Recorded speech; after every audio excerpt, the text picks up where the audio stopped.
Yeah, yeah, yeah. We are live. We are live for a new episode of The Man Cave.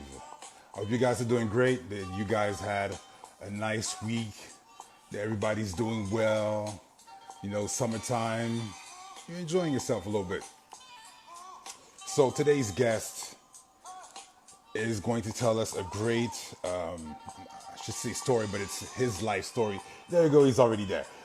Listen, I know I've said it before.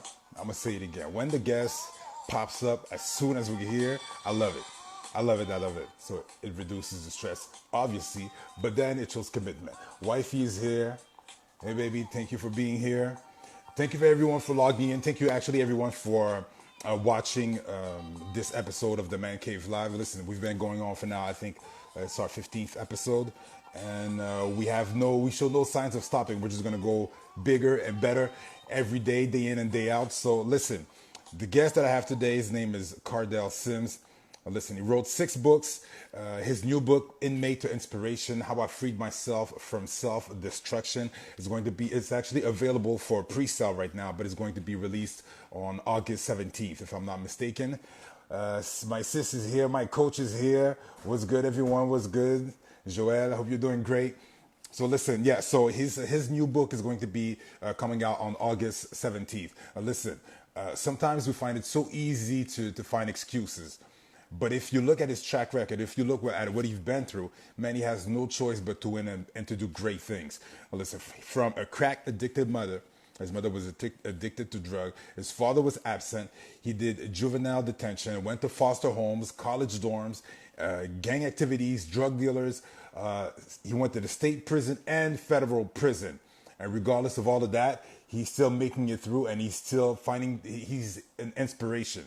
Definitely, that's what he is. So we're going to be able to learn the story about him and actually ask him some questions. So again, if you have any questions, you just write them down in the comments, and then I'll ask the questions as we go along. All right. So my brother-in-law is here. Maika, how you doing? All right. So let me invite the guest right now. We are going to get this started. All right. All right. What's good, DJ Solo? Hope you're doing good. What's going on? Are we doing good? I'm doing great. Yourself? Yeah, I'm doing all right. My camera ain't sticking to nothing, is it? No, no, your camera's good. It's all good. We can hear you fine, so that's great, man. How you been doing? Man, I've been doing great, man. Actually it's a pleasure first of all, I want to thank you for accepting and come and chop it up with me and discuss of what you've been through and what you're doing. I think you're doing tremendous work, and I think it deserves to be exposed. So I'm all the way here in Canada. You're in Missouri, but I think with the power of the internet, we're able to connect, and Right. yeah, man, we're gonna make sure that this falls to good ears, on a good ground. Oh yeah, yeah, true indeed, King. Exactly. So now listen, I usually ask a bunch of rapid questions when I start the interviews, but I just want to ask you one question, and then afterwards, if you can explain a little bit your story, a little bit of what you went through, and then afterwards I have some questions for you, if that's okay with you. Okay, All yeah, right. that'll work.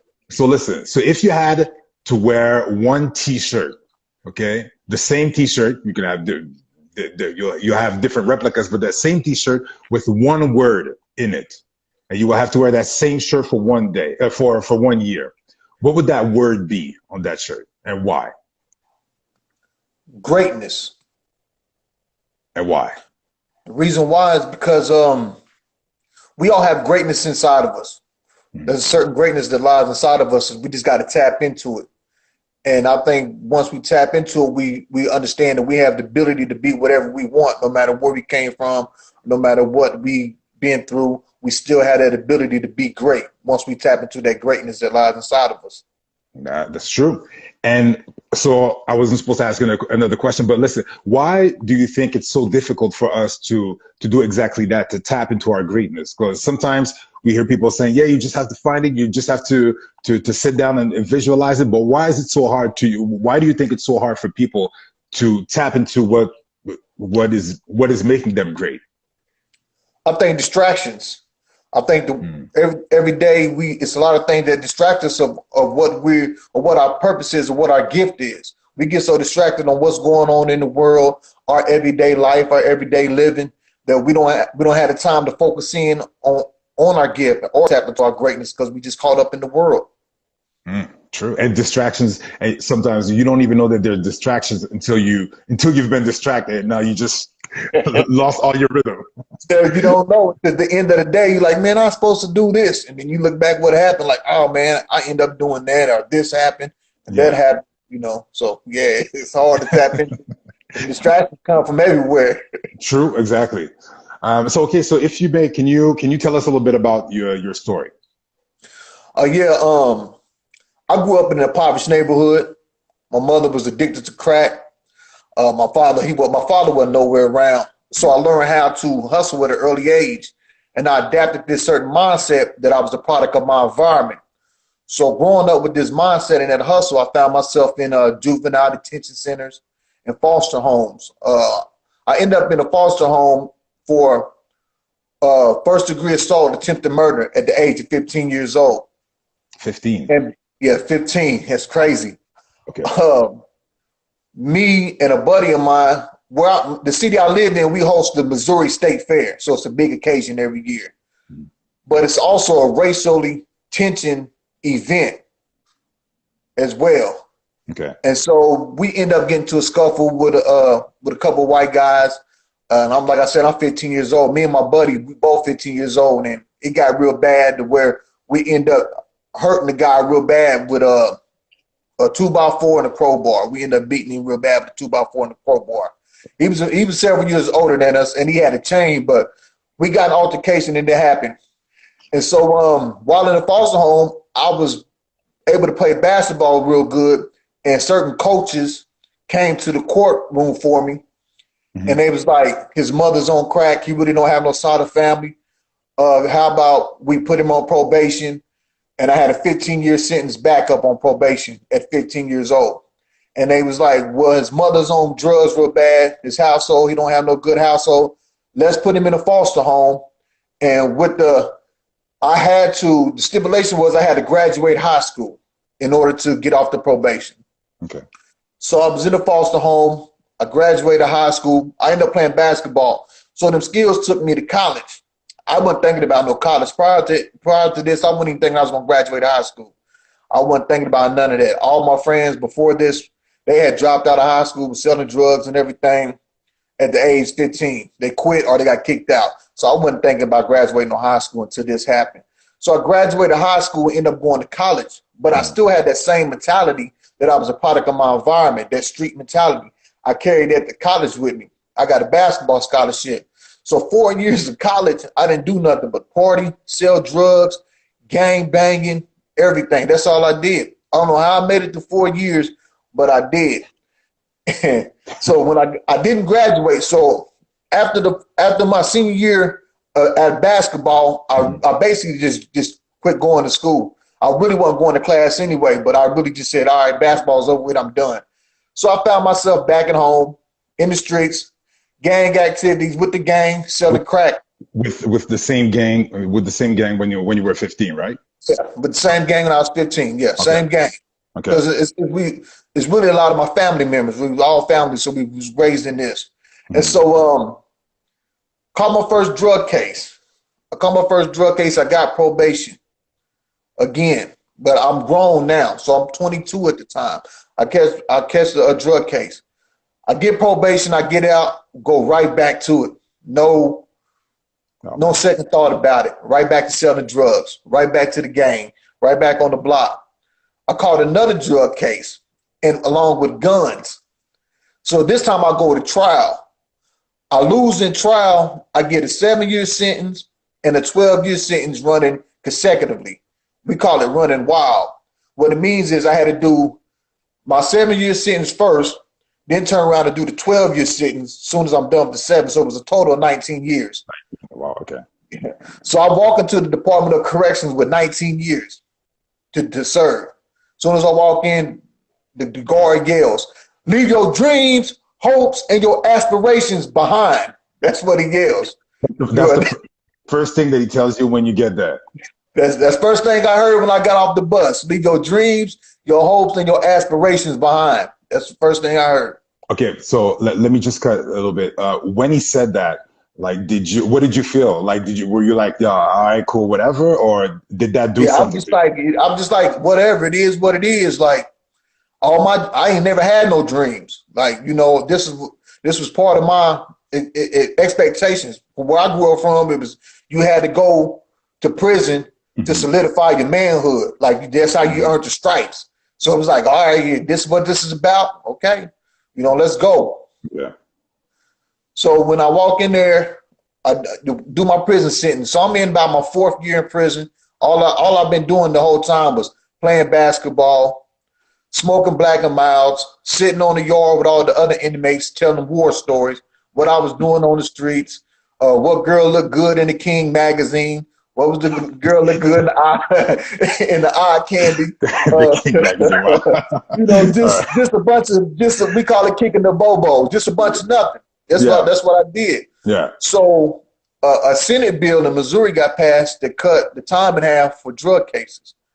So it got me up for immediate parole hearing. I went to my parole hearing. It was the fastest parole hearing in history. I walked in there. They said, Mr. Sims, you are part of the problem. You got a few more years with us. What do you think about institutional drug and behavior treatment program? That was it. 30 seconds. That's what they said. I said, I'll take the program, and that was it. I went in and came out so fast. The guard that took me in, as soon as he took me in, he went to use the bathroom. When he came out, I was standing out there. He said, go on in. I said, man, I've been in there. He's like, what? I said, yeah, I've been in there. Wow, okay. That's crazy. Wow. So I did a few more years. I got released. Okay. Doing close to 6 years in the state prison. So as soon as I'm released, I told you what I was doing the whole time I was locked up. Nothing. No education, nothing. I go right back to the same neighborhood, same block, same people, same game, selling the same drugs. And during that time period, do you have any contact with your mother or not at all? Oh, that was the only person I had contact. But I was so far away from home that my mother probably came to see me that whole time, probably maybe 3 times within that 6 years because I was so far away from home. And I grew up in poverty, so we didn't have a lot of money. Yeah. So she didn't have a lot of money during this time as well. Gotcha. And all the friends and stuff, they was out of sight, out of mind. So I got out and went right back to the same environment. Mm-hmm. And, the recidivism rate is within 3 years, 68.4% of the people that get released from jail, within 3 years, they reoffend and get rearrested. Within 2 years, I reoffended and was rearrested for selling crack. Right. Yeah, so I go to the county jail. Mm-hmm. I beat this drug case on a technicality, all because the person that set me up said he wasn't going to testify, so they had to throw the case out because they know I was going to go to trial. So I get out, I go right back to the same thing. I know you're thinking like, man, that's insane. Yeah, it's crazy. like, wow. I know you saying why, and I know it's people that was out there at the time was like, why, but it was just, I was addicted to that. That's what I was addicted to. That was my addiction, the street life. Selling crack, standing on the corner, smoking weed, gang banging. The street life was my addiction. So I had about a 3-year run where it wasn't no arrest. I was doing good. Doing so good that the federal government came and swooped up my whole block, 31 of us. They came and picked up 31 of us in one day. You included? Me included.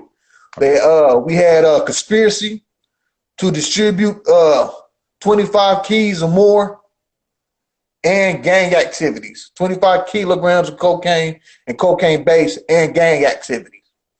It was a few murders that went down and they came and picked all of us up. So while I'm in the feds, they hand me this paper, and this is when things start to change, when my thought process started going a little different. They handed me this piece of paper when I was in the federal courtroom, and it had all of our names on it. It was our indictment paper. It had all of our names on it, but and it had our charges because we had everybody had a conspiracy charge, but you might have extra charges with extra counts. You might have aiding and abetting. They had us on the video surveillance and wiretaps for like a year and a half. Every move that we made, every time we talked on the phone, they was on it. So I wasn't tripping off the charges. I was tripping off what it said at the top. It said, my name, Cordell Sims, versus the United States of America. Jeez. So I'm like, oh man, this is serious. Hold up. Versus, I'm used to it being versus the Missouri, the state of Missouri, but this was the United States of America. Yeah. Now it's me versus the whole country, like the whole nation. So I'm like, man, something got to change because I keep finding myself in these situations like every 3 years. You know, like I done spent most of my 20s locked up. Now here it is, my 30s, and it's talk about 10 years to life. So I'm like, there go all my 30s. So I'm thinking like, I got the 40s to go. So while I'm facing all this, I just realized it wasn't the people it wasn't the confidential informants that was working with the police. It was my co-defendants that was telling on me. And these were people that, I mean, I grew up with, family members. I slept on pallets with when I was younger. I helped feed people that I would go to war with, that I've done a lot of things for. They turned around telling on me. It wasn't their fault. It wasn't the judge's fault. It wasn't the prosecutor's fault. It wasn't the FBI's fault for the 8 months of video surveillance and wiretaps of everything that I did. They can tell you my exact move for 24 hours a day for 8 months straight. It was in the paperwork. It was in the files. It wasn't their fault. I realized it was my fault. I was the first victim of my own actions. But, not the only, but the first. But let me ask you something. So you're saying that, but you're saying that now, but did you realize it at the time, or is it afterwards you realized that it was your fault? Yeah, after I sat in the federal holdover fighting the case for about 2 years. Because I sat in the federal holdover fighting the case. Well, it really wasn't too much fighting. It's just when they told me I can go to court when and the federal was different than the state. So you go to court like once a year. So I went to court and I'm just like, man, I got to do something different. And that's when I started thinking like, man, it ain't nobody's fault but mine while I'm here. Nobody's. So then I started telling myself, well, what are you going to do from this point out that prepare you to never come back once you get out of here? You know, I mean, I said I was ready before, but actually this time I started preparing myself to be ready. So I started reading different books about business knowledge itself, business laws, the seat of the soul, super rich. I just started reading a lot of educational books, whether it was about real estate, whether it was about credit, whether it was about how to start a business, whether it was about self-development, anything in that nature I was reading and taking notes. So I started to develop a blueprint of what I wanted my life to be like once I got released. Mm-hmm. I said, okay, I want to start a company. Boom. I wrote down the name of the company, Visionary Hustler LLC. Well, what are you going to do with the company? I'm going to teach people how to manifest their vision and be the boss of their mission through goal setting. So I said, well, I'm going to be a life coach. So I started writing all this stuff down. And so then when I went from the federal holdover to the United States Penitentiary in Leavenworth, Kansas, I carried all that over with me. And, you know, in most people's sales, they have the on their picture board and their sales, they have pictures of their family, their cars. I didn't have that.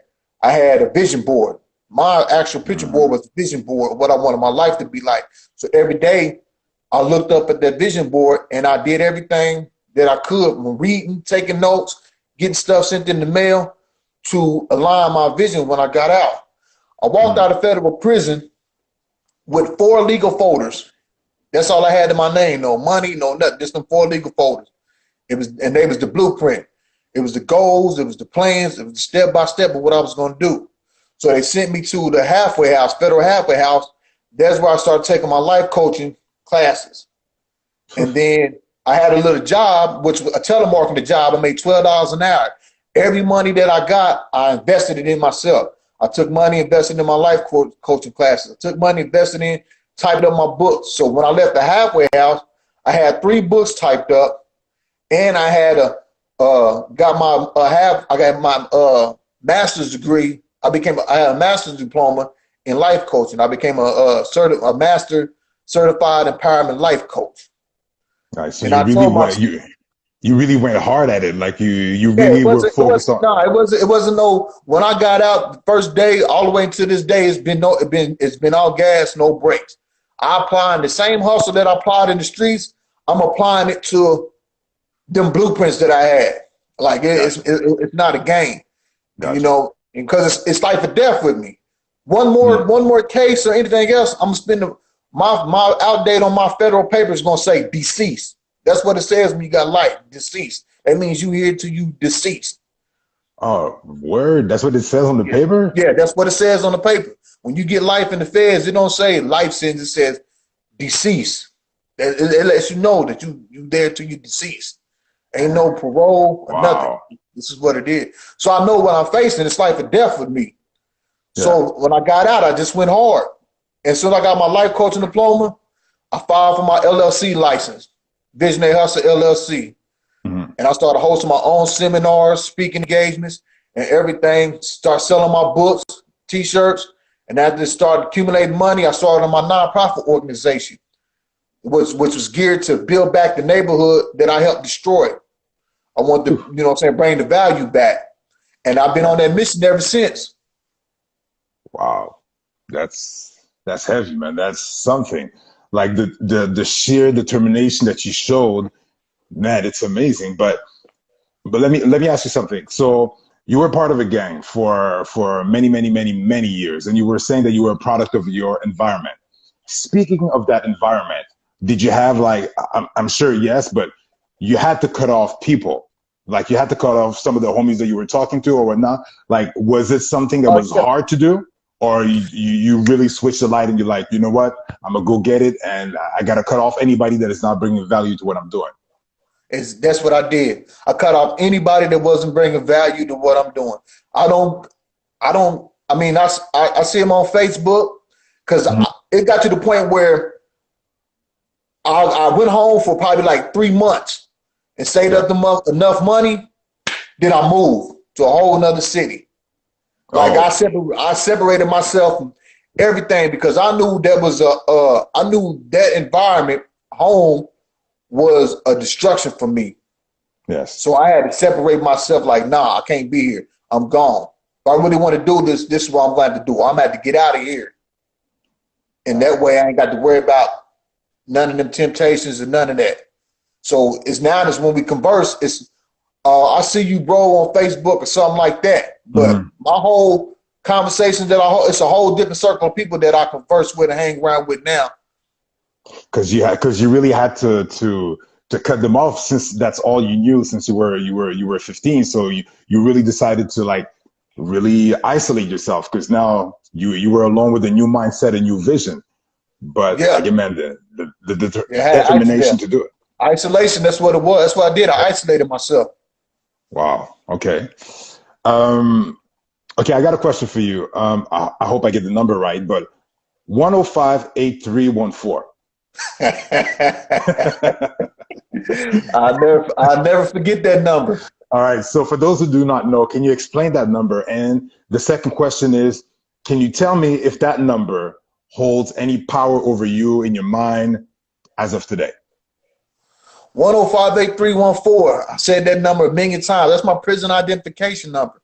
For people who don't know how important that is, your ID number in prison, that is what you recognize by. You're not recognized by your name, that you're a human being, or none of that. You recognize by a prison number. Everything you do in that prison has to do with that number. So they Whether don't you want, they don't even call yeah, you by your name. It's by the prison no, number. no, yeah. 1058314. You hear that over over the prison assignments, you know they want you. Wow. So Okay. that's what it was. I mean, you can't do nothing. You can't go on a visit without that number. You can't make a phone call without that number. You can't get mail or receive mail without that number. Like that number holds all the weight in prison. And so I'll never forget it because I said it so many times. Mhm. And I got two numbers to be exact. I got a state, that's my state number. My federal number is 26444-045. I'll never forget them numbers. I mean, they don't hold no weight over me now, but I done said them so many times that I'll never forget them. And I understand what they mean. That's why when I go speak to the youth, I have a no new numbers movement.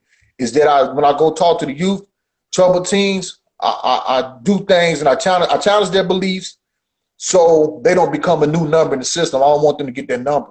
I got that number, them numbers you have for a lifetime. If I ever go back to prison, I'm gonna have that same number. It ain't gonna change. I'm gonna have that same number, them same numbers. Whoa. It's not. Okay.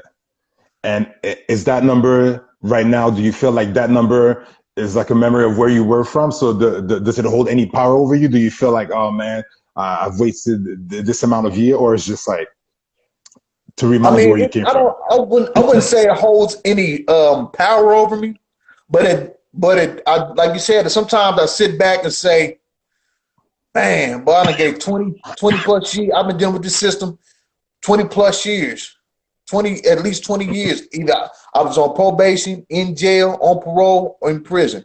In the last 20 years, that's what my life been like. Prison, jail, probation, parole. And with that, sometimes people use their circumstances as an excuse. Like, okay, well, my mother wasn't there, my father wasn't there, or I was part of a gang, for them to validate where they are right now. So it could have been easy for you with all that you've been through to say, well, you know what, it is what it is. But what made, besides the fact that you saw your name versus the United States of America, what decided you, what triggered you to want to inspire and to talk to the youth, to let them know, yo, there's no new numbers. We don't want you to go through the same pattern that I've been through. Really the whole federal experience. In the state experience in Missouri is kind of cool, where you just go in, do your time, act rowdy, it's just wide open. In the feds, it was different. Like you got what they call cars. You know what I'm saying? It's the area where you're from. That's your group. That's your clique. The cars is basically cliques. So it's a lot of different politics in the federal prison. You got all different cars. You got the white car, you got the black car, you got the Mexican car. All three different cliques. But inside them cars, you got cliques within them. So you got okay. So I'm in the Midwest clique. Then you got a down south clique. Then you got an East Coast clique. Then you got a Vice Lord clique. Then you got a Blood clique. Then you got a Crip clique inside of, you know what I'm saying? So it's crazy. Wow. It's wild. Like, it's a lot of politics going on. And then in the federal prison, you actually see how the prison system is truly designed. As what I mean by that is, you get sentenced for your offense that you committed, but you also get part of your sentence is your criminal history. The federal has a chart. You got some numbers going down the left side of the paper. Then it got numbers. Then it got some numbers going across. Then it got a whole bunch of numbers in the columns. So on the left side of your page is your offense level. It goes from 0 to 42. 42 being the higher. 0 means you probably get probation. 42 means you, no matter what, you getting deceased. Gotcha. That's just what it is. Then at the top, it got criminal history. So if your offense level is 35 and you got a record like I had, then you level 5 on the criminal history. And so where them two numbers meet at, that's your sentencing guideline. So you getting sentenced for your offense level and your criminal history. And where them two numbers meet at on the chart is what's your sentencing line. But I mean, then they can enhance you. Feds got so many different enhancements. 851 you. They just got a lot of different enhancements. So I'm like, dang, this system is crazy. Like, I can't not get caught up in this no more. I really see what fighting the prison system is about. Once I get out of here, I got to make sure not only my children, but other teens don't get caught up in this as well. Yeah, you know what I'm saying? Because I got an older son that was growing up while I was in the streets. So he followed my footsteps. So he ended up going to prison. Wow.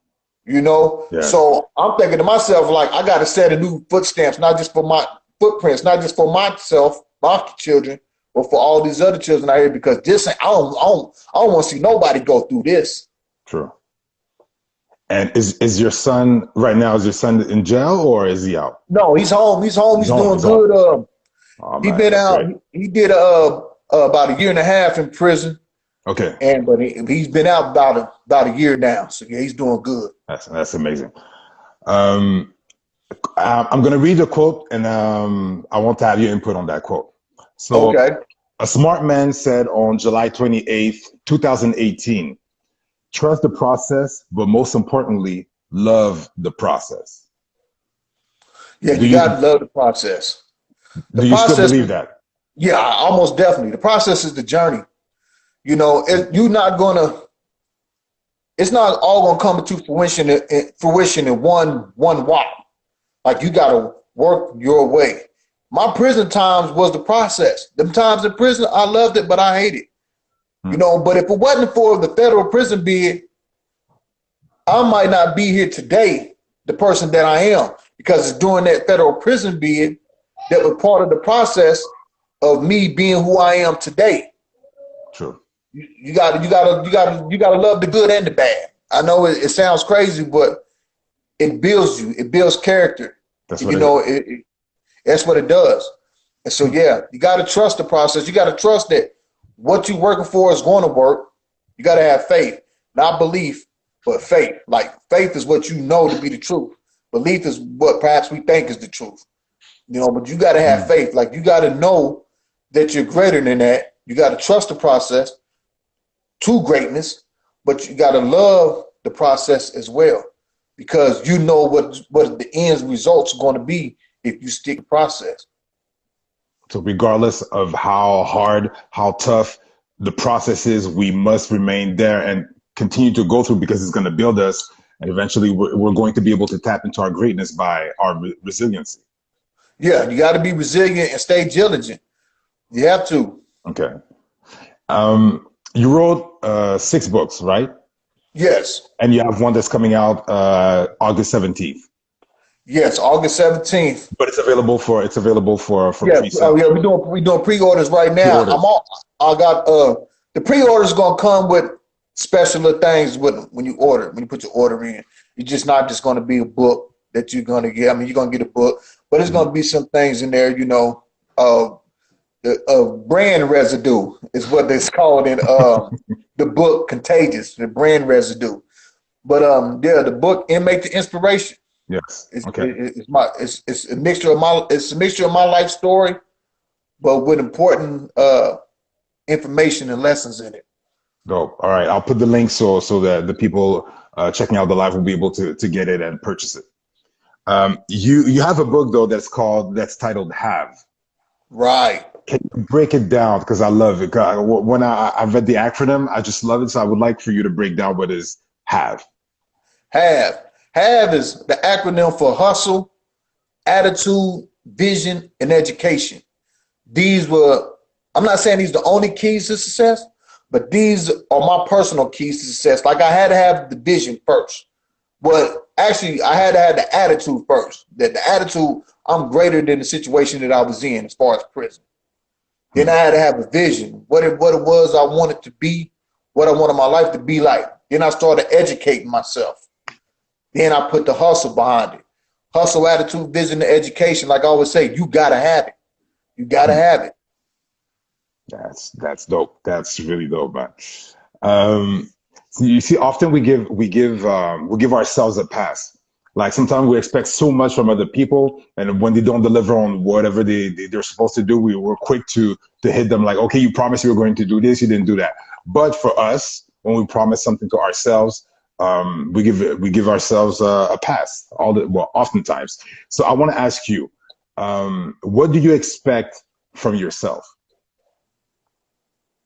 I expect to be great. I mean that may sound like, all right, that's the whatever answer, but no, really, I expect to be great. I expect to get out there, help those who's getting out of prison, be successful. When I mean successful, I don't mean just walking down probation or parole. I mean never going back to prison again. Build something. As soon as you walk out, never go back. I expect to do what I feel like my calling is. Share my story and share how I overcome it. Because I know a lot of people that's getting out of prison or growing up in the environment that I grew up in that got certain beliefs that don't have their values prioritized right. that don't have expectations for themselves because they might not be around people who have expectations for myself. So I expect me to be great. I expect for me to continue to work hard. And you said something that's interesting. Like you said that people do not prioritize their value. How do you prioritize, or how could we prioritize our values? I mean, you have to look at what you value. This is what happened with me. It started with what do I value?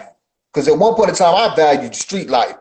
Everything that came to street life is what I value. I value guns. I value drugs. I value money. I value the people that I hung around with, the gang. I value everything that came with the street life. That's what I value. So my personal values, even though they were good, but they was aligned with what I valued at the time. So you have to sit back and say, okay, what is it that I value most? Some people say God, family, self,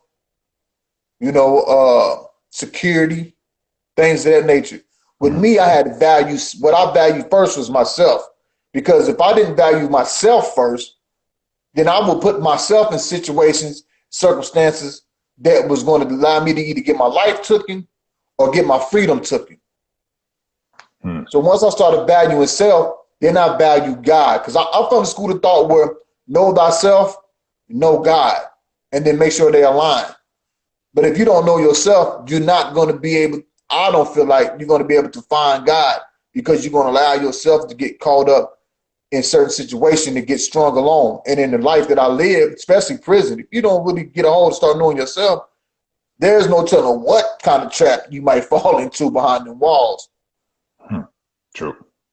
And even out here today, when you look at society, if you don't know yourself, then you find yourself hanging around people that ain't really who you want to be around, or doing things that ain't really you, but the lack of self, then you just out there and it could cost you your life. So I had to know that I had to value myself first.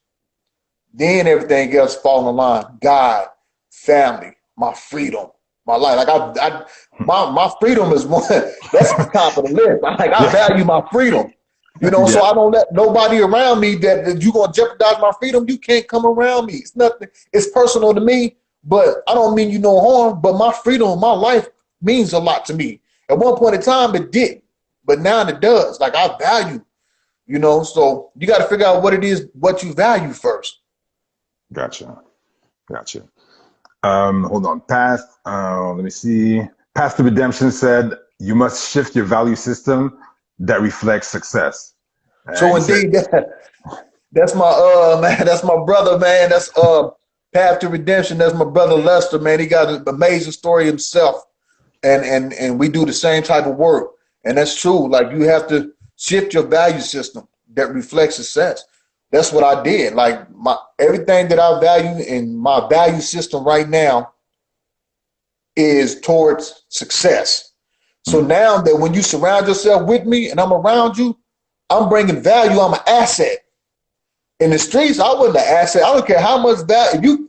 You can be a $100 million CEO, and you would have came around me in the streets, I was going to devalue you one way. You was going to get devalued one way or the other. Because I ain't have no value to bring. And you came around like that, and you was a target. So now my values is created, things that I value now, and what I value is geared towards success. So I'm able to bring value to everything that I do. I'm bringing value. I'm an asset to it. Wow. I love that. I love that mindset. There's one story, maybe I'm going to get it wrong, but you correct me if I'm not getting it right. I think at one time you had one of your friends that called you. I think he was coming home. I think he did a 12-year bid or something like that. And then you were He's on his way. He's on his way home. He got like 2 months. He was on my federal case with me. He was my right-hand man. Yeah. Wow. Okay. So now he called me one day. So he's going to come home in 2 months. He got 2 months. I talked to him this morning. He's on a whole new, after the conversation I had with him, he's on a whole new different mindset. I mean, but he calls me, the story is like this. He called me one day. He said, this is when he found out he's going to become a home. He's like, yeah, boy, they just called me down to the office, man, to the case manager. They let me know I'm coming home. So I said, man, what you going to do when you get out? And he's like, what you mean what I'm gonna do? I'm like, what you gonna do when you get out? He's like, man, I'm gonna get to it. I'm like, you gonna get to it? He's like, yeah, man, so, this street life, all I know. My mama died. My daddy ain't doing too good. He used to sell crack. My uncle sell crack. My other uncle sell weed. All I know is the street life, man. I'm a product of my environment. And I say, oh, so you really believe that you're a product in your environment? He says, yeah. I said, man, look here, man. Belief is perhaps what we think is the truth. Don't mean it is the truth. It's just what we think is the truth. Don't hold no weight, no merit. I said, it's people that grew up in the same environment that we grew up in. Some of them didn't have mothers. Some of them didn't have a mother or a father. Some of them, mama and father both smoked dope. They grew up in the same environment we did, same neighborhood. They made it out without selling drugs, without going to prison. They worked hard. They educated themselves, and they made it out. I said, I want you to think about somebody we know or that you know came from the environment that we came up in that never took the routes that we took, and they made it out. And then I want you to sit back and look at what they did to get where they at. I said, their personal story is faith, and faith is what we know to be the truth. Belief is what you think. You think you're a product in your environment, but their story showing that they came from the same environment that we came from shows you that you're not a product of your environment if you do what they did. Hustle, had the right attitude. They had a vision. They educated themselves, and they worked hard to get that. That's faith. That's knowing that you're not a product of your environment once you start applying yourself. So then once you start applying yourself, seeing what they did, then you start applying yourself, working, showing, doing, educating yourself, then you become fruition. Now you are that. You are showing that you're not a product of your environment. You're showing others that you're not a product of your environment. Once you get out, you never go back. And that's fruition. Belief is perhaps what we think is the truth. Faith is what we know to be the truth. And fruition is you being that truth. And I hung up on him. It's like that. No bye, no nothing. Just bye. And the thing is, you can't call right back. You got to wait 15 minutes before you can call right back. But the reason why I hung up on him, because I wanted them words to sit on his mind. And this is during COVID, so he might have had to go lock back down and couldn't get out till tomorrow to get on the phone. So he probably was upset that I hung up on him, but he was upset and thinking about what I told him. And then the next day when he called me, he was like, man, you right about what you said, man. You right. I sit back and thought about that. And I told him, I said, man, I love you to death. You like a bigger brother than me, but if you get out on the same thing that you on before we went to the feds, I can't mess with you, man. I can't do it. I can't surround myself with you. Period. Wow. Yeah, so from that point on, we've been building ever since then. So man, that's great, man. That's great. So it's a good thing that he called you, and it's an even better thing that you hung up on him. Yeah. Because ain't nothing gonna have you more mad than being locked up and somebody hang up on you. Yeah, that's the worst right there. I'm super mad when I'm not locked up and you hang up on me and I'm like, so imagine getting up. And see, you can call back. Yeah, Imagine being locked up and they hang up and you can't call back. You be like, oh no. Punching the air like, Yeah. Oh man, that's amazing. Another question for you. Do you think it's possible in today's society to be an inmate without being incarcerated? Oh yeah, most definitely. This is why I tell people, if something impacts you negatively, mentally, and takes energy from you, you're an inmate to that situation. I don't care if it's a relationship. I don't care if it's a job or a mindset. If it does these things. Can you repeat those three things? Yeah, if you impact it negatively, mentally, and it takes energy from you, you're an inmate to that. That's my acronym for inmate. Impact negatively, mentally, and takes energy. You're an inmate to that person, situation, or whatever, because you're not able to get over it. You letting it impact. It's just like it's more people that are in prison than there are people that's actually physically incarcerated. That's real, man. That's the truth. And a lot of times it's your mind state. It's your mindset. You don't feel like you're great. You don't feel like you're worth something. People that stay in relationships that's not good for them, it's just like me standing in the streets. Like, I feel like this is all I'm worth. Like, I don't expect nothing else. That's why I say it's a must that greatness is that one word, because once you tap into that, you're going to rise above anything that's been holding you down. But if you don't tap into that, you're going to be a prison to whatever it is that got you confined in that space. Man, all right. That's some real stuff right there, man. The last question that I have for you, do you think that the system, the judicial system is wired for the felons, or when you get out of prison, for you to go back to your old ways? Because it seems like sometimes they penalize you for having a record, so they don't want to give you jobs. You can't apply for whatever you studied in. Do you think that the system is made for our brothers to always come back, go in and out of jail? Do you think? Oh yeah, that's how it's designed. That's how it's designed. That the majority of your prisons don't have no what's the word that I'm looking for? They don't have nothing that's going to educate yourself to prepare you for release. Okay. They go do your time, unless you work on yourself. I mean, they have little programs, but they don't care. They release. Yeah, they release. So you got to imagine you getting out of prison. This is a prime example. What majority of everybody get out of prison go through this. You get out of prison, you don't have no transportation, you don't have no money, you don't have no housing, you don't have no job skills, you don't have no education skills. You're sent out here, it's like you are almost naked. And it's basically saying, hey, figure it out. Figure it out. And so what happens is when you come from a certain lifestyle and you're trying to get out there and you keep getting the door slammed in your face, because they say, oh, these companies hire felons. But what they don't say, to me, what I always tell people, what the fine print don't say at the bottom of it, these places hire felons, but they don't say your felony has to be after 7 years. So they say, oh yeah, this company hired felon. You go to the job interview, you fill out the paperwork, and they say, well, when was the last felon? So if your felony was within 5 to 7 years, then they say, oh, your felony has to be after 7 years or after 5 years. So yeah, they hire felons, but they have to be after so many years. So now you're getting all these doors slammed in your face. So now it's either always recidivism. Definition for recidivism is this.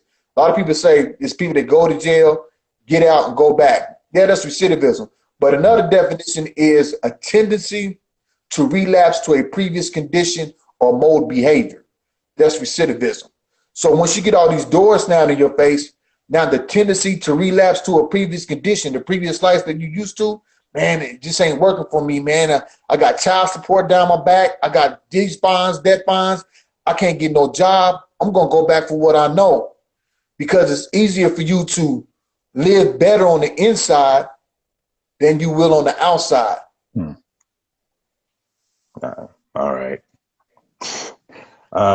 Pastor Redemption said prison was created after so-called slavery.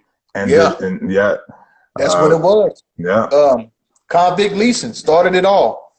They came up with black laws, black codes, that once the slaves were released, once the 13th Amendment came, and it has that clause, unless duly convicted of a crime, you can become a slave. So they used that little clause in the 13th Amendment that it started arresting slaves that just for hanging out. If you didn't have no house, you got arrested just for little things. And so then once they started locking the slaves up, confining them, then they convict lease them to farmers. So they were still out there putting in the work in the fields, not getting paid nothing, but they was getting convict leasing. And you see it today in prison. People in prisons doing a lot of jobs that they making 83 cents to $1.24 an hour. That them same jobs that people on the outside was doing them probably be making $20, $25 an hour. Convict leasing, it's a crazy game. It's a powerful game. Wow. Okay.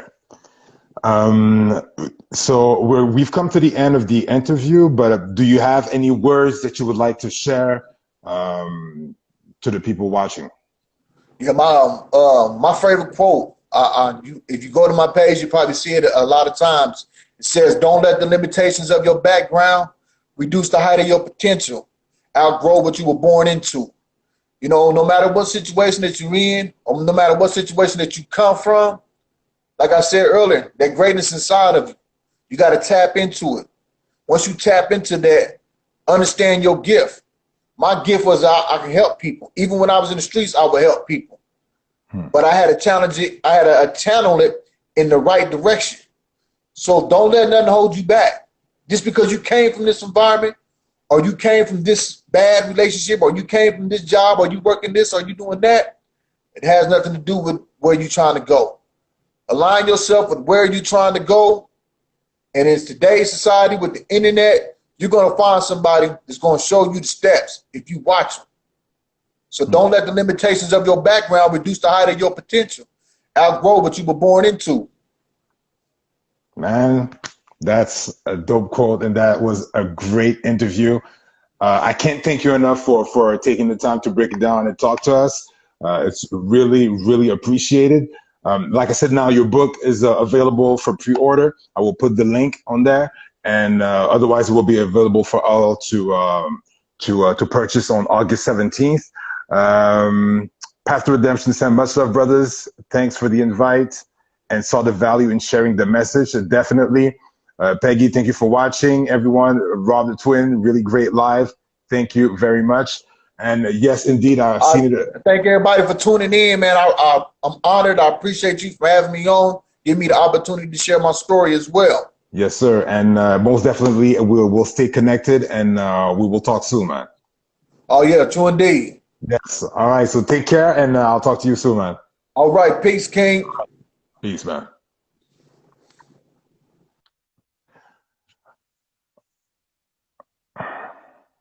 All right, guys. So that's it for the live for this week. Thank you, everyone, for tuning in. Cardell with a great story. So I invite you to follow him to check him out. Like I said, his book is coming out, and he has great motivational message that you guys can check out. Now, listen. Next week we have another great interview that's going to be happening. However, it will have to take place on Facebook. So I'll put the info for you guys to check it out. But again, thank you very much for tuning in. It is really appreciated. Thank you guys for viewing, for your continued support, and I will see you next week. All right? Peace.